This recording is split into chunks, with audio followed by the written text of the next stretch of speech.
না দেখলে আমরা বিশ্বাস করব না। এখন না করলেও তার আমাদের কি কিছু করার আছে? এটা না দেখে বিশ্বাস করতে হবে, কারণ আমরা এটা হাদিস কোরআন থেকে পেয়েছি। আর আমাদের মূল দলিল কি? হাদিস শরীফ আর কোরআন শরীফ। জোরে বলুন সুবহানাল্লাহ। আমরা যে কোনো দলিলের জন্য প্রথমে কোথায় খুঁজবো? কোরআনে। কোরআনে যেটা না পাবো ওটা আমরা হাদিস শরীফের মধ্যে খুঁজবো। এরপরে কিছু বিষয় আছে কোরআন হাদিসও আপনি ডাইরেক্ট পাবেন না। অনেকে মনে করে যে কোরআন আর হাদিস হলেই যথেষ্ট না, কোরআন হাদিসের বাইরেও আপনাকে আলেম ওলামাদের কিছু মত আপনাকে নিতে হবে, যেটা আল্লাহ তাআলারই কথা। আমার আল্লাহ তাআলা বলেছেন, ইয়া আইয়ুহাল্লাযীনা আমানু আতিউল্লাহা ওয়া আতিউর রাসূল,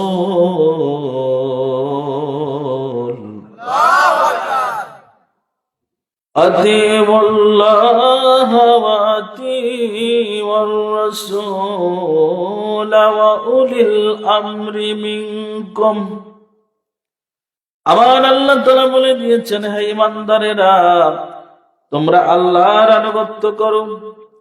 আল্লাহর আনুগত্য করো মানে হচ্ছে কোরআন শরীফ মানো। এরপরে আমার আল্লাহ তাআলা বলেন, ওয়া আতিউর রাসূলা, তোমরা রাসূলের আনুগত্য করো, তার মানে হাদিস শরীফ মানো।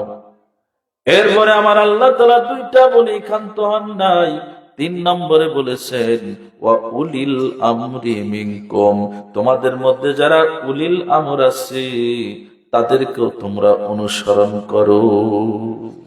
শুধু কিন্তু কোরআন হাদিস না, তাহলে আরেকটা বিষয় কিন্তু মানতে হবে, সেটা কি? উলিল আমর। এটা সূরা নিসা থেকে আমি বলতেছি। তাহলে কোরআন মানতে হবে, হাদিস শরীফ মানতে হবে এবং উলিল আমর মানতে হবে। এবার উলিল আমর কারা? আমরা প্রথম ব্যাখ্যা নিব নবীর সাহাবী হুজুরদের কাছ থেকে, কারণ সবচেয়ে তাফসীর ভালো বুঝতেন কারা? সাহাবা হুজুররা। কারণ নবী প্রথম তাফসীর কারক।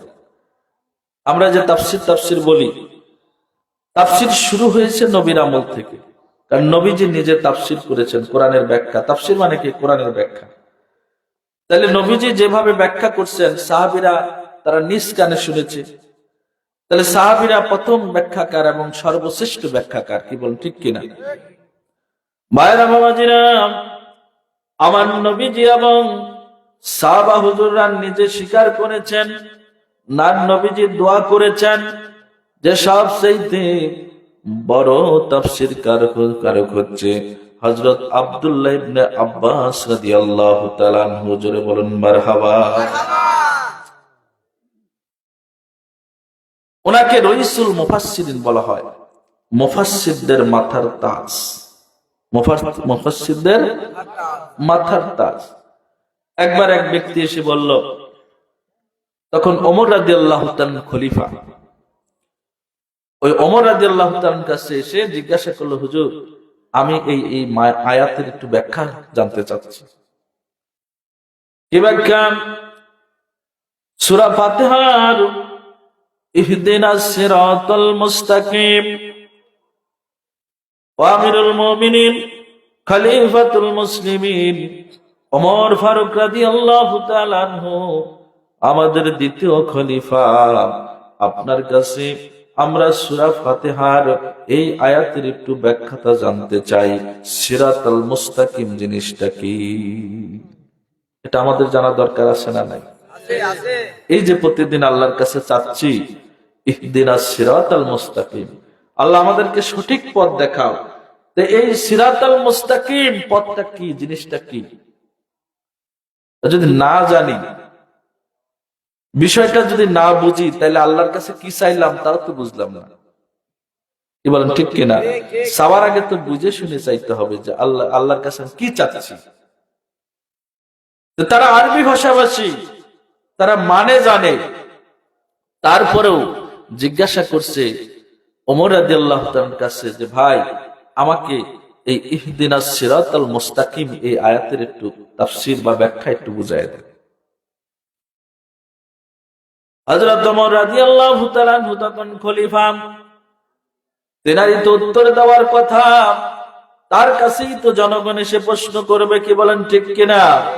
আমার নবী দুনিয়া থেকে চলে গিয়েছেন, পরবর্তী প্রথম খলিফা হযরত আবু বকর রাদিয়াল্লাহু তাআলা আনহু তিনিও দুনিয়া থেকে চলে গেছেন। দ্বিতীয় নম্বরে এসে নবীজির পরে হযরত আবু বকর রাদিয়াল্লাহু তাআলা আনহুর পরে ওমর রাদিয়াল্লাহু তাআলা আনহু খেলাফতের দায়িত্ব লাভ করেছেন। জনগণ তো তার কাছেই বুঝতে চাইবে, জানতে চাইবে, কি বলেন ঠিক কিনা? কিন্তু ওমর রাদিয়াল্লাহু তাআলা আনহু বললেন, ভাই, আমার নবীজি আমাদের ভাই আব্দুল্লাহ ইবনে আব্বাস রাদিয়াল্লাহু তাআলা আনহুর জন্য আমার নবী খাস দোয়া করেছেন, আল্লাহুম্মা ফাক্কিহু ফিদ্দীন, হে আল্লাহ, আমার আব্দুল্লাহ ইবনে আব্বাসকে দ্বীনের সূক্ষ্ম জ্ঞান দান করো। জোরে বলুন সুবহানাল্লাহ। নবীর দোয়া তিনি পেয়েছেন। এই জন্য আমাদের মধ্যে আব্দুল্লাহ ইবনে আব্বাস কোরআনের ব্যাখ্যা সবচেয়ে বেশি জানে। যাও, এই আল্লাহর বান্দা, আমার ভাই, তুমি যাও, আমার কাছে জিজ্ঞেস না করে তুমি আব্দুল্লাহ ইবনে আব্বাসের কাছে যাও, এই আয়াতের তিনি ব্যাখ্যা করে দিবেন। জোরে বলুন না সুবহানাল্লাহ। কারণ আমাদের মধ্যে তিনি হচ্ছে ভালো ব্যাখ্যাকার। দেখছেন, হযরত আব্দুল্লাহ ইবনে আব্বাস রাদিয়াল্লাহু তাআলা আনহুর কাছে ওই ব্যক্তি চলে গেলেন। যাওয়ার পরে বললেন, হুজুর, আমিরুল মুমিনিন খলিফাতুল মুসলিমিন ওমর ফারুক রাদিয়াল্লাহু তাআলা আনহু আমাকে আপনার কাছে পাঠিয়েছে, কারণ আমি তার কাছে সূরা ফাতিহার এই আয়াতের ব্যাখ্যা জানতে চেয়েছি। তিনি আপনার কাছে আমাকে পাঠিয়েছে। হুজুর, আমাকে বুঝিয়ে দেন, ইহদিনাস সিরাতাল মুস্তাকিম, এই আয়াতের ব্যাখ্যাটা কি হবে?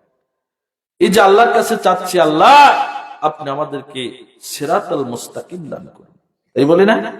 বাংলা অনুবাদ হচ্ছে সঠিক সরল পথ।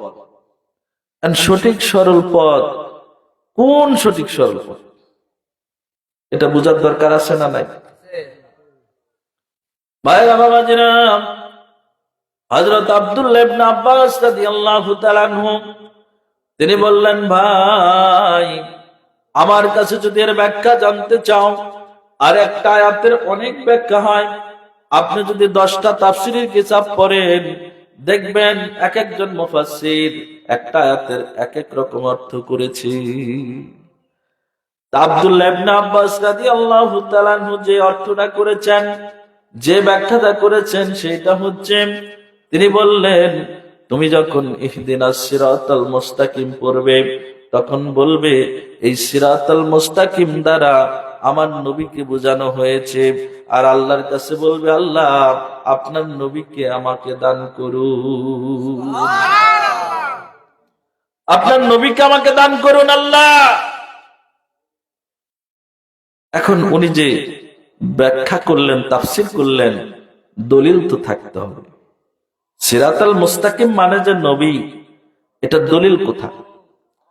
কোরআনের প্রথম তাফসীর হচ্ছে যে তাফসীর বিল কোরআন, কোরআন দিয়ে কোরআনের তাফসীর হবে। অর্থাৎ এক আয়াতের ব্যাখ্যা আরেক আয়াত।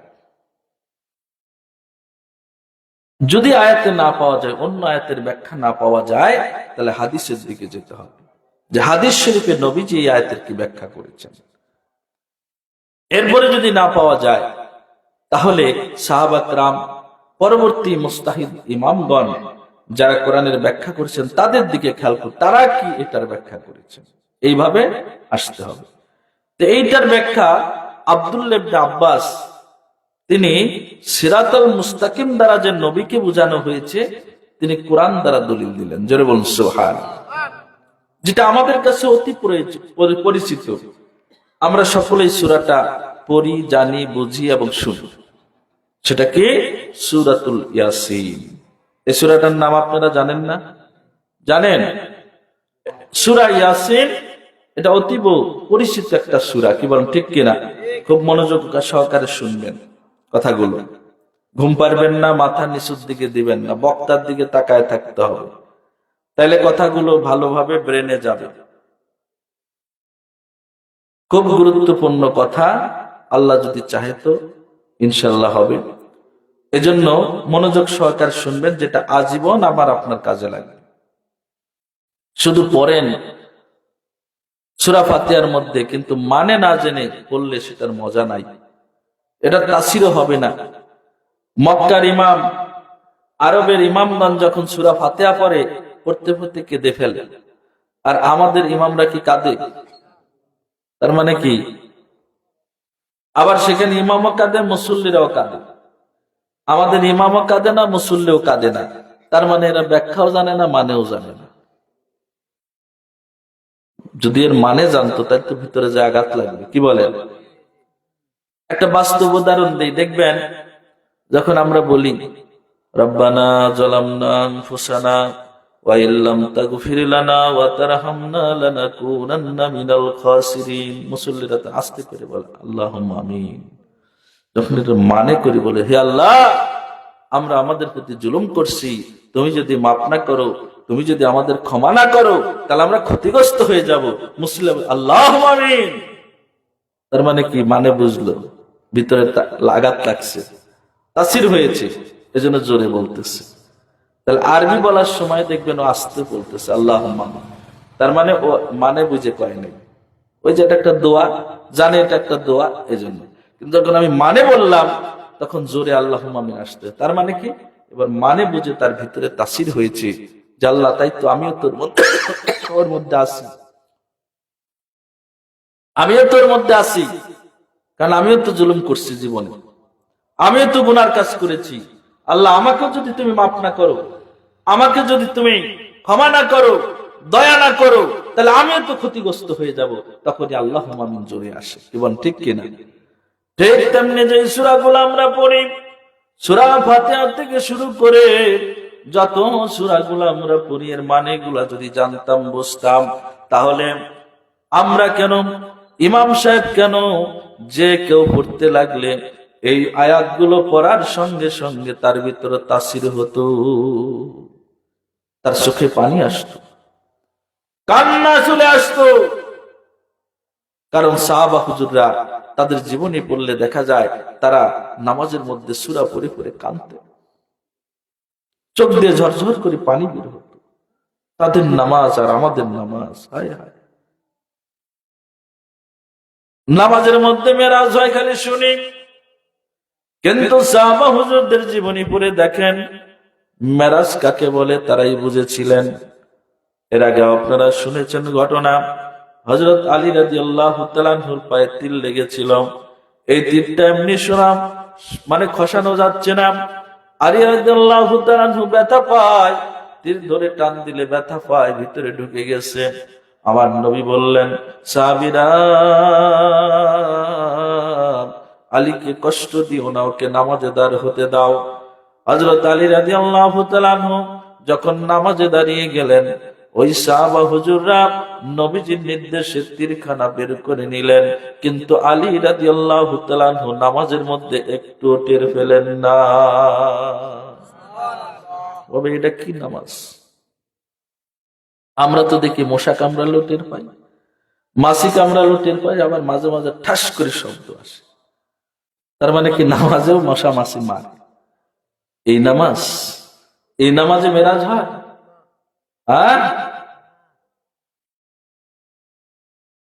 নবী আমার বলেছেন, লা সালাতা ইল্লা বিহুজুরিল কলব, নামাজ হবে না যতক্ষণ না পর্যন্ত নামাজে তোমার অন্তর হাজির না থাকে। এই যে আমরা নামাজ পড়ি, এখানে যারা নামাজি আছি, একটু নিজের দিকে বুকে হাত দিয়ে মাথাটাকে নিচু করে চিন্তা করেন তো দেখি, কয়েকটা নামাজ এমন আছে যে নামাজের মধ্যে পুরা টাইমটা নামাজের মধ্যে মনটা হাজির ছিল, আমার মন এদিক ওদিক যায়নি। একজন নামাজি বলতে পারবো? কারণ যাবেই, কারণ আমরা ওই পর্যায়ের নামাজি হতে পারি। কিন্তু আমি নামাজি যে হতে পারি নাই, আর এরকম নামাজ যে আমার হচ্ছে না, আমার নামাজ বরবাদ হয়ে যাচ্ছে, যেই নামাজ হওয়ার পরে কবুল হলে আমি এই নামাজের দ্বারা জান্নাতের তালা খুলবো, অথচ আমি বুঝতেছি আমার নামাজটা হচ্ছে না, কিন্তু আজও পর্যন্ত নামাজটা হচ্ছে না এই চিকিৎসার জন্য কারোর কাছে গেছি? হ্যাঁ, গেছেন কারোর কাছে যে হুজুর আমার তো নামাজে মন ঠিক থাকে না? নামাজ জান্নাতের চাবি, কিন্তু নামাজই যদি না হয় তাহলে চাবি পাবো কি করে? মন এদিক ওদিকে গেলে নামাজ হয় না। তাইলে নামাজ যদি না হয় তাহলে তো চাবিও পাবো না, আর চাবি যদি না পাই তাহলে তো জান্নাত আমার ভাগ্যে মিলবে না। তাইলে আজ পর্যন্ত কি কোথাও গিয়েছি বলেছি হুজুর আমার তো নামাজে মন ঠিক থাকে না, আমি তো বুঝতেছি আমার নামাজটা হচ্ছে না, তাইলে নামাজটা ঠিক মতো হওয়ার জন্য আমার চিকিৎসা যাওয়া উচিত ছিল না? এখনো সুযোগ আছে, যাবে না। যার কাছে গেলে আপনার নামাজটা ঠিক মতো হবে, চিকিৎসা পাবেন, তার কাছে যেতে হবে আপনাকে, নালে আল্লাহর কাছে ধরা পড়ে যেতে হবে। কারণ নবী বলেছেন উতলুবুল ইলমা ওয়ালাউ কানা বিসিন, যদি তোমাকে ইলম শিক্ষার জন্য চীন দেশে যেতে হয় তবুও তুমি চীন দেশে যে হলেও ইলম শেখো। চীন দেশে গেলে হলেও গিয়ে হলেও ইলম শেখো। বলবে যে আল্লাহ আমি শিখি নাই, বুঝি নাই, পারি নাই, কোনো কথা চলবে না। তাইলে ভাইয়েরা বাবাজিরাম, এজন্য আমাদেরকে আপনাদেরকে সতর্ক হতে হবে। দেখেন জীবনের কারোর শেষ প্রান্তে আমরা এসে চলে গেছি, কারোর জীবনের অর্ধেক চলে গেছে, কারোর জীবনের শুরু হয়েছে। এই অবস্থা আমরা আছি, কখন যেন দুনিয়ার বেলা ডুবে যাবে, আখেরাত শুরু হয়ে যাবে। সেই দিন কবরে যে আফসোস করলে আল্লাহ হবে না। সেদিন যদি বলেন, বলবে অনেকে, বলবে আল্লাহ আর একটা বার সুযোগ দাও, আমি বুঝতে পারি না, দুনিয়াদারি নিয়ে ব্যস্ত হয়ে গেছিলাম, আমি বুঝি নাই আমার সন্তানকে খুশি করার জন্য, আমার স্ত্রীকে খুশি করার জন্য, আমার পরিবারকে খুশি করার জন্য আমি তাদের পিছনে সময় দিয়েছি, ধন সম্পদ বাড়ানোর জন্য, বড়লোক হওয়ার জন্য, টাকা পয়সা অর্জন করার জন্য আমি সেই দিকে সময় দিয়ে দিছি।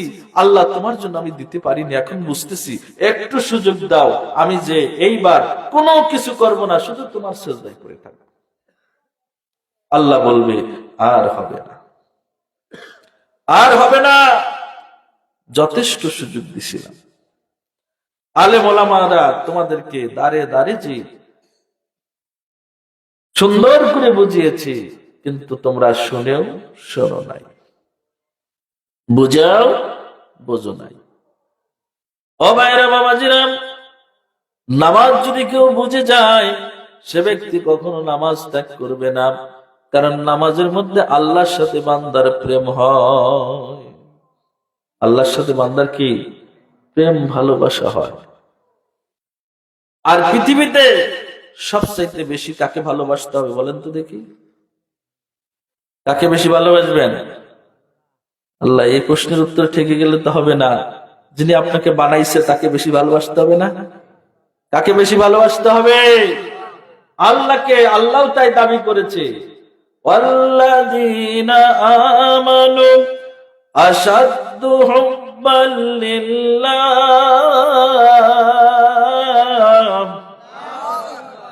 আমার আল্লাহ তাআলা বলেছেন যারা ঈমানদার তারা আল্লাহ তাআলাকে সবচাইতে বেশি ভালোবাসে, জীবন দিয়ে হলেও ভালোবাসে, প্রয়োজনে জীবনটাও দিয়ে দেয়। কেবল ঠিক কিনা? জোরে হবে না ঠিক কিনা? হ্যাঁ, ঠিক ব্যাঠিক একটু বললেন ভাইরা বাবাজিরা। এই জন্য ওয়াজের মজলিসে এসেছেন, লোক কম হইলেও অসুবিধা নাই, যদি দুইটা মানুষ বোঝে তাতেও আল্লাহর কাছে জবাব আমরা দিতে পারবো। আর ওই দুইটা মানুষ বুঝে যাবে, ওই দুইটা মানুষ আল্লাহর কাছে প্রিয় হয়ে যাবে। বুঝতে হবে, বেশি লোকের দরকার নেই, কম লোক হইলেও যদি সেটা বুঝের ওয়াজ হয়, মানুষ যদি বুঝতে পারে, হেদায়েত হয়, এটাই সবচেয়ে বড় কথা। লক্ষ লক্ষ লোক হইলো, ভাইরাল বক্তা আনলেন, বাড়িতে যাওয়ার সময় একজন নামাজি হইল না, একটা লোকের আখিরাতের ভয় আসলো না, গল্প করতেছে মালি একখান জিনিস এক কেন, কি বললো রে, খালি ওইগুলোই ওর মনে, কিন্তু নামাজের প্রতি তার মহব্বত আসলো না, আল্লাহর প্রতি তার ভালোবাসা আসলো না, নবীর প্রতি তার ভালোবাসা আসলো না। কি হবে এই ওয়াজ দিয়ে, কি হবে? এজন্য বোঝার চেষ্টা করেন। আমরা দেশে দেশে বাইরে যে বুঝাই, আপনারা আমার এলাকার মানুষ, আপনাদের বেশি হক রয়েছে, কি বলেন? অনেক সময় দেয়া যাবো তো এলাকার, ও আর কি বলবে, ফাঁকের থেকে আনি, তাই না? কিন্তু আপনারা আবার ভালোবাসেন দেখে। এলাকার মানুষের কথাও তো শুনতে হবে, কারণ আপনাদের রোগটা আমি যত জানি, বাইরের একটা লোক এসে বুঝতে পারবে? হ্যাঁ, এলাকার মানুষের খবর এলাকার লোক বেশি জানে। আপনাদের কি লাগবে ওই এলাকার লোকটা আপনাকে বুঝতে হবে। এই এলাকায় মুসলমানি বিয়েতে খালি ঢপ ঢপ বাজে, এটা কি আরেক দেশের বক্তা জানে? আমি তো ঠিক শুনি, তা আমার তো এটা বলতে হবে আমাকে, নাকি? যাতে আপনারা বাঁচেন। হ্যাঁ, তাহলে এটাই আগে বলে নেই নাকি? খবরদার, এই যে মুসলমানিতে এটা একটা সুন্নত কাজ, বিয়ে একটা জায়গায় আল্লাহর রহমত থাকবে না, ওই জায়গায় যতক্ষণ গাছ বাজনা হবে, যতক্ষণ নাচানাচি হবে, ওই জায়গায় আল্লাহর গজব নাজিল হবে। গজব চান না রহমত চান? সুন্নত আদায় করতে যেতে গজব ডেকে আনলেন, এটার দরকার ডাকি? হ্যাঁ, আবার নিয়ত থাকে কি? ব্যবসা। কি ভালো করে দাওয়াত দে, গরু জবাই কর, তারপরে ছেলের ননু কাটাইয়া ভালো একটা প্যান্ডেল করে শেষে আপনি হিসাব করতেছেন, দেখতো লাভ হয়েছে না লস হয়েছে। কি হবে বাবা? আপনি ব্যবসা করলেন, মানুষকে খাওয়াবেন, এমনি খাওয়ান। হ্যাঁ, আপনার গরু জবাই করে খাওয়াতে হয়, এমনি খাওয়ান, কারণ মানুষকে খাওয়ানো উত্তম। যদি খাওয়ায় সেরে তার দাম নিয়ে নেন, তাহলে তো আপনি হোটেলের ব্যবসা খুঁজে খুলে বসলেন, কি বলেন? তাহলে বাজার একটা হোটেলে দেন না। এজন্য একটু মুসলমান বুঝে চলতে হবে। আমরা কিন্তু কিয়ামত ডেকে আনতেছি, কারণ নবী বলেছেন কিয়ামতের আগে গান বাজনা ঢোল ডগর এগুলো বেড়ে যাবে, বাড়তেছে না? আমরা তো কিয়ামত ডেকে আনতেছি, দেখতেছি।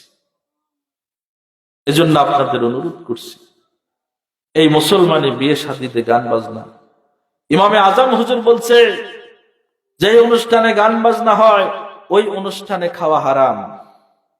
অনুষ্ঠানে কি করা হারাম? খাওয়া হারাম। অথচ সামাজিকতা রক্ষা করার জন্য আমার চাচা হাজি মানুষ, ও যাবে না, গেলে কি করবেন, তাই না? কিন্তু হারাম করে আসতেছে। আর মুসলমানিতে যদি চেয়ার টেবিল লাগান, গান বাজনা হয়, ওটাতে আপনারা যাবেন না। সব প্রত্যেকটা জিনিসের একটা নিয়ম আছে। আপনি মুসলমানি দেন, গরু জবাই করেন, যাই করেন, আপনি পাড়া প্রতিবেশী এলাকাবাসী খাওয়াবেন, খাওয়ান, এমনি খাওয়ান। আপনি টাকা পয়সা আছে, আপনি এমনি খাওয়ান, কোনো অসুবিধা নেই, শিরক হবে না, বেদাত হবে না। হ্যাঁ, যতই রাগারাগি করুক, হারাম কাজে যদি রাগ হয়, যদি আত্মীয়তা নষ্ট হয়ে যায়, তাও কোনো অসুবিধা নেই। এই যে আমরা আমাদেরকে মুসলমানের দাওয়াত দিলে আমরা যাই না। আমার ছেলের মুসলমানি দিছি, তো মনে করছি মানুষ তাহলে এগুলো করে, তা আমরা একটু শিক্ষার জন্য একটু ব্যতিক্রম করব। তা আমার ছেলে মেয়ে এদের আকিকা বাদ ছিল, আমি মুসলমানদের একটা গরু জবাই করে আকিকা করে সব দাওয়াল্লা হুজুর মহব্বতের মানুষ যাদের যাদের পার্সি ডাক দিয়ে নিয়ে এসে মিলাদ করে খাওয়াই দিচ্ছি। এরকম করতে হবে। আপনি পারেন ডাক দিয়ে ছেলের জন্য দোয়া চান, যে হুজুর আমার ছেলেটা যেন হাফেজে কোরআন হয়, আমার ছেলেটা যেন বড় আলেম হয়, আমার ছেলেটা যেন মানুষ হয়, হুজুর বা মাই মুরব্বীদের কাছে দোয়া চাইবেন। এটাই ভালো, নাকি ধুমধারাক্কা বাজায় খাওয়ায় আসিয়া তারপরে যাওয়ার সময় হাতের দিক তাকায় থাকবেন, কয় টাকা দেয় দেখো? হ্যাঁ, ব্যবসা। খবরদার, এটা করবেন না। খাওয়াতে চান এমনি খাওয়া।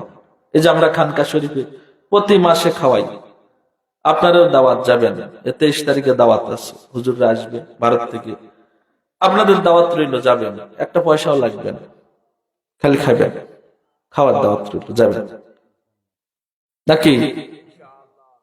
একটা পয়সাও দেওয়া লাগবে না, খাসির গোস্ত দিয়ে খাওয়াবো ইনশাল্লাহ। হ্যাঁ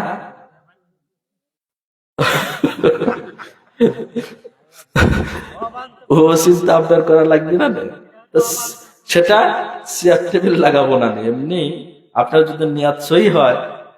আমাদের আল্লাহর ওলিরা বলে, আর আরবিতে প্রবাদ আছে, মাল্লাহুল মাওলা ফালাহুল কুল, যে আল্লাহর হয়ে যায় সমস্ত সৃষ্টি তার হয়ে যায়। জোরে বলুন সুবহান।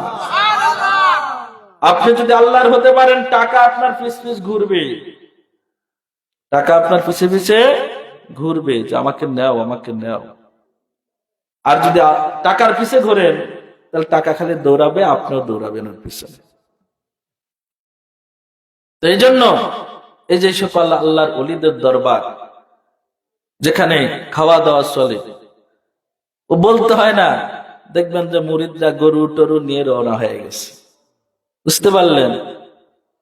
তাদের দ্বারা তারাই খাচ্ছে, ওনে চেয়ার টেবিল এটা ওটা কিছুই লাগে না।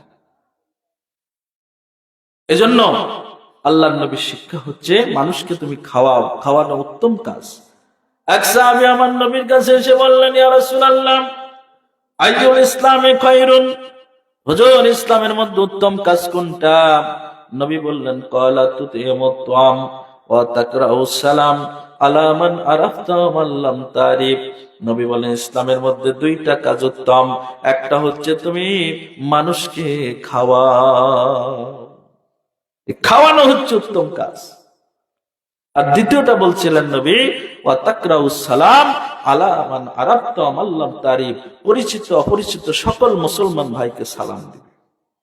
এই সালাম দেওয়া আর মানুষকে খাওয়ানো, এটা ইসলামের মধ্যে উত্তম দুইটা কাজ। জোরে বলুন সুবহানাল্লাহ। তাহলে আপনি উত্তম কাজটা করতেছেন, এর জন্য আপনি বিনিময় চাইেন না, বিনিময় আপনাকে আল্লাহ দেবে। আপনি লাভ লসের হিসাব করবেন, ওটাতে কাজ হবে না, বুঝতে পারলেন? এজন্য সোনার মায়েরা, বাবাজিরা, মুসলমানই হোক আর বিয়ে শাদী হোক, মেয়ের বিয়েতে শুধু কিছু নেওয়ার বিধান আছে। মেয়ের বিয়েতে আপনি কিছু নিতে পারেন। আল্লাহ নবী বলেন, মেয়ের বাবাকে তোমরা একটু সাহায্য করো। এজন্য মেয়ের বাবা মেয়ের বিয়েতে যদি কেউ চেয়ার টেবিল দিয়ে নেয়, এটা জায়েজ আছে, কিন্তু ছেলের বিয়েতে আবার নেওয়া যাবে না, ওটা আল্লাহর রাস্তায় খাওয়াতে হবে। আপনি যতদূর পারেন, মুরগি দিয়ে হোক, খাসি দিয়ে হোক, গরু দিয়ে হোক, খাওয়াই দেন। এখন জায়েজ কোনটা? জায়েজ হচ্ছে, কেউ যদি আপনার বাড়িতে 2 কেজি মিষ্টি নিয়ে আসে, কেউ যদি আপনার বাড়িতে মনে করেন যে এসে আপনার ছেলের হাতে বা আপনার হাতে যদি কিছু টাকা দিয়ে যায়, ওটা আপনার জন্য, আপনি আশা করেন নাই, কিন্তু সে আপনাকে হাদিয়া হিসেবে দিয়েছে, এটা জায়েজ। এটা কি জায়েজ? মুসলমানিতে আসছে, ধরেন অন্য জায়গায় টেবিলে দেয়, আপনি মনে করেন যে আমি বেচারার ছেলে খুশি হয়ে ছেলের হাতে আমি কিছু দিয়ে গেলাম, এটা হাদিয়া। এটা কি হাদিয়া? আপনি আশা করেন নাই, কিন্তু সে দিয়ে গেছে। বা একটা জিনিস সে উপহার হিসেবে নিয়ে আসছে। আমরা আত্মীয় বাড়িতে গেলে কিছু খালি হাতে যাই, কিছু নিয়ে গেলাম, যদি সেইভাবে কেউ নেয়, আর লোকটা যদি মনে আশা না থাকে যে আমি কিচ্ছু চাই না, আমি আল্লাহর রাস্তায় খাওয়াবো, এরপরে যদি নিয়ে আসে, আপনি যদি বলেন, ভাই এগুলো কি দরকার ছিল, বলছে না আমি খুশি হয়ে দিচ্ছি, তাহলে বুঝবেন এটা আল্লাহর তরফ থেকে এসেছে, এটা হাদিয়া। এটা কি হাদিয়া? কারণ ওই লোকটা আশা করে আসছে, আপনি যদি না নেন, তাহলে লোকটা মনে ব্যথা পাবে। এজন্য তাকে খুশি করার জন্য আপনি নেবেন। আর নবী বলছে যে তোমরা একে অপরকে হাদিয়া দিবে, তাহাদ্দু তাহাব্বু। নবী বলছে একে অপরকে হাদিয়া দেবে, উপহার দেবে, তাহলে কি হবে? একে অপরের সাথে মহব্বত আরো বেড়ে যাবে। চেয়ার টেবিল দিয়ে না, এমনি, বুঝতে পারলেন? এমনি আপনি হাদিয়া দিবেন, দেখবেন মহব্বত বাড়বে। আমরা এটা করি, কিন্তু একটা আত্মীয় স্বজন যদি বাড়িতে আসে, আমরা কিন্তু তাদেরকে কাপড় চোপড়িটা ওরা দেই না, এটা হাদিয়া। আবার আপনিও যখন কোথাও যাচ্ছেন, আপনাকে কিন্তু এটা ওটা দেয় না, এটা হাদিয়া। হাদিয়া, কোনো অসুবিধা নেই, উপহার, এটা জায়েজ আছে। কিন্তু ওইভাবে চেয়ার টেবিল নিয়ে দিয়ে নিবেন না। আর ওই অনুষ্ঠানের মধ্যে গান বাজনা দুমদারাক্কা বাজাবেন না, তাহলে আপনার পুরাটাই, আমি দেখেছি যে সমস্ত বিয়ের মজলিসে এই গান বাজনা বাজায় বিয়ে হয়, ওই বিয়ের পরে ওই ছেলে এবং মেয়ের মধ্যে ভালোবাসা টেকে না, সংসার টেকে না, বেশিরভাগ সারাসারি হয়ে যায়। কারণ প্রথমেই তো আপনি গজব দিয়ে শুরু করছেন, আপনার ছেলে মেয়ের বিয়েতে রহমত আসবে কি করে? পর্দার খেলা। আবার কতক জায়গায় দেখছি ডান্স হয়, নাচ হয়, আবার কোন কোন এলাকায় হিজড়া নিয়ে এসে নাচায়, বুঝতে পারলেন? হিজড়া দিয়ে নাচায়। যদি কেউ দেখে বা করে এটা তো হারাম, আর হারামে যদি কেউ মজা পায় এটা কুফুরি, আর যে কুফুরি করে সে কাফের হয়ে যাওয়ার সম্ভাবনা আছে। কুফুরি করলে কি হয়? কাফের হয়ে যায়। কাফেরের কাজ হচ্ছে কুফুরি করা। এজন্য হারামের মধ্যে, কারণ আল্লাহ বলছে ওমা আলাইনা ইল্লাল বালাগ, তুমি বলো আমার দায়িত্ব হচ্ছে পৌঁছিয়ে দেওয়া, মানা না মানা এটা তোমাদের ব্যাপার। কি বল, ঠিক কিনা? আল্লাহ জোর করে আপনাকে মানাতে আসবেন। আপনি যদি নামাজ না পড়েন, আল্লাহ কি জোর করে নামাজ পড়াবে? আপনি যদি আমার বলার পরেও যদি আপনি না মানেন, সেটাকে আল্লাহ জোর করে আপনাকে ঠেকাবে? করাবেও না, ঠেকাবেও না। কারণ কোরআনুল কারীমে আল্লাহ বলেছেন ইম্মা শাকিরা ওয়া ইম্মা কাফুরা। বান্দারে তুমি ইচ্ছা করলে আমার শুকরিয়াকারী বান্দা হতে পারো, আবার ইচ্ছা করলে তুমি আমার কুফরি করতে পারো। এই স্বাধীনতা আমি তোমাকে দিয়েছি। যদি তুমি আমার শুকরিয়া আদায় করো, লা ইন শাকারতুম লা আযীদান্নাকুম ওয়া লা ইন কাফারতুম ইন্না আযাবি লাশাদীদ। বান্দারে যদি শুকরিয়া আদায় করো, তাহলে দুনিয়া ও আখিরাত আমি তোমার নিয়ামত আরো আমি বাড়ায় দেব। জোরে বলুন মারহাবা। আর যদি কুফরি করো, তাইলে আমি আল্লাহ তোমার জন্য এমন আযাব রেডি রাখছি, জেনে রেখো আমার আযাব কিন্তু শক্ত আযাব। আল্লাহর আযাব কি নরমাল না, শক্ত। একটু খালি বোঝেন, এই যে আগুন দিয়ে রান্না হয়েছে, এই আগুন ইট ভাটায় আছে, আছে না নাই? মাটিগুলো ফুরায় ইট বানায় ফেলতেছে, কি বলেন, তাই না? বেশি পুড়লে কালা ঝামা হয়ে যাচ্ছে। ওই